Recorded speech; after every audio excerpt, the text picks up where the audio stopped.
এভাবে গরুর মাংস রান্না করলে আমি তো একদম চিটেপুটে খাই। আই হোপ আপনাদেরও অনেক ভালো লাগবে। এই রান্নাটা আমার মনে হয় গরুর মাংসের রান্নার মধ্যে সব থেকে বেস্ট রান্না। কারণ এই রান্নাটা যে খেয়েছি সেই পছন্দ করেছে। আমারও কিন্তু ভীষণ পছন্দের একটা রান্না। তো আজ এই রান্নাটা আপনাদের সাথে শেয়ার করব। আসসালামু আলাইকুম everyone, welcome back to my channel. আজ আমি ঝটপট কী করে গরুর মাংস রান্না করতে হয় সেই রেসিপিটাই আপনাদের সাথে শেয়ার করতে চলে আসলাম। এখানে আমি ১.৫ কেজি থেকে বেশি গরুর মাংস নিয়ে নিয়েছি, হাড় চর্বি সহ। আর এই রান্নাটার জন্য কিন্তু এরকম মাংসটাই আমার কাছে বেস্ট লাগে। আমি মাংসগুলো ভালোভাবে ধুয়ে একটা পাত্রের মধ্যে নিয়ে নিয়েছি। এরপরে আমি এখানে আলু, শালগম কেটে নিয়েছি। এরপর আমি চুলায় একটা পাত্র বসিয়ে নিলাম। তো তারপর পাত্রটা যখন গরম হয়ে এসেছে তার মধ্যে আমি দারচিনি, এলাচ এবং তেজপাতা দিয়ে তারপরে একটু গরম হওয়ার পরে আমি এখানে তেল দিয়ে দিয়েছি। এরপর আমি এখানে পেঁয়াজ কুচি দিয়ে দিয়েছি। আমি এখানে ১ কাপ পরিমাণ পেঁয়াজ কুচি দিয়েছি। পেঁয়াজটা দেওয়ার পরে আমি বেশ কিছুক্ষণ নেড়ে চেড়ে পেঁয়াজটা সিদ্ধ হওয়া পর্যন্ত অপেক্ষা করব।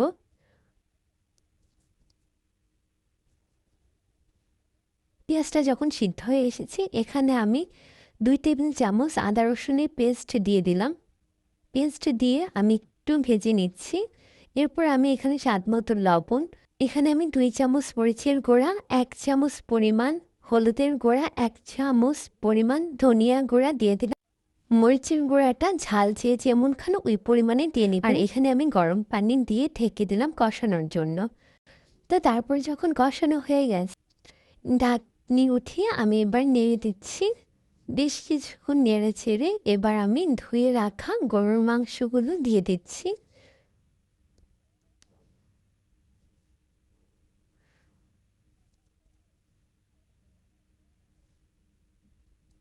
তো এভাবে আমি সম্পূর্ণ মাংস দিয়ে দেওয়ার পরে এবার ভালোভাবে নেড়ে চেড়ে নিচ্ছি যাতে মাংসের সাথে মশলাটা ভালোভাবে মিক্সড হয়।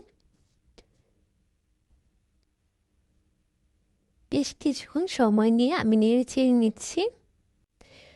আর গরুর মাংসের এই রান্নাটা কিন্তু এইভাবে কষিয়ে রান্না করলেই বেশি মজা লাগে। আর গরুর মাংস তো মোটামুটি সবারই খুব পছন্দের একটা খাবার। তো এভাবে রান্না করলে কিন্তু সবার অনেক বেশি ভালো লাগবে।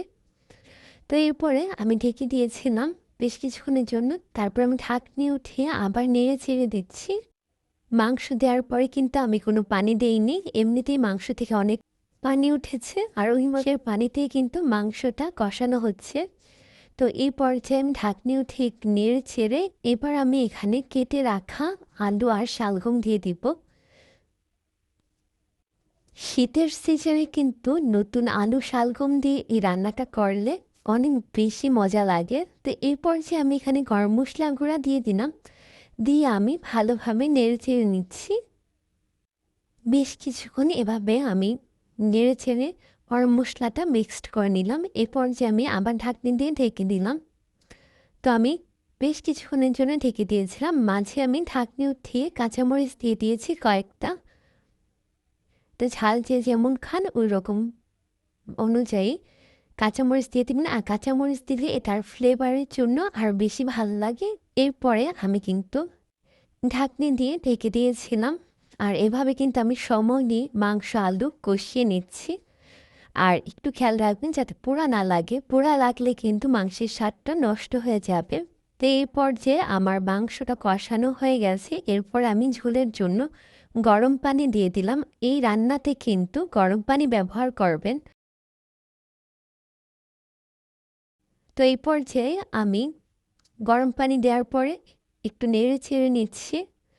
তো এবার আমি ঢাকনি দিয়ে ঢেকে দিব প্রায় ৫ মিনিটের জন্য। ৫ মিনিট পরে আমি ঢাকনি উঠিয়ে নিলাম। তো এবার আমি একটু ভালোভাবে নেড়ে ছেড়ে নিচ্ছি। আর খেয়াল রাখবেন ঝোলটা যে যেমন রাখবেন ওইটা পরিমাণ বুঝে কিন্তু চুলাটা অফ করে দেবেন। তা আমি ঝোলটা আরেকটু খাবো আর আরেকটু যাতে ঘন হয় তার জন্য আমি আবার ঢেকে দিচ্ছি ঢাকনিতে। তো কিছুক্ষণের জন্য ঢেকে দিয়েছিলাম, তারপরে আমি ঢাকনিটা উঠিয়ে নিলাম। এরপরে আমি কিন্তু এবার নেড়েচেড়ে নিচ্ছে আর আমার রান্নাটা কিন্তু প্রায় একদম লাস্টের দিকে। ঝোলটা আমি এরকমই রাখবো। ঝোল আপনারা কম বেশি রাখতে পারেন আপনাদের পছন্দ মতো। তো এই পর্যায়ে এখানে আমি জিরা গুঁড়া দিয়ে দিলাম। তো জিরা গুঁড়া দেওয়ার পরে আমি একটু নেড়ে ছেড়ে এবার আমি ঢাকনি দিয়ে ঢেকে দিব। আর এই অবস্থাতে আমি চুলার জালটা অফ করে নিব। অফ করার 5 মিনিট পরে আমি ঢাকনি উঠিয়ে নিব। তো এই পর্যায়ে আবার রান্না একদমই কমপ্লিট। আমি চুলা থেকে নামিয়ে নিয়েছি। আর ক্যামেরাতে কিন্তু রান্নার অরিজিনাল কালারটা বোঝা যাচ্ছে না। অরিজিনাল কালারটা কিন্তু অনেক বেশি সুন্দর এসেছে।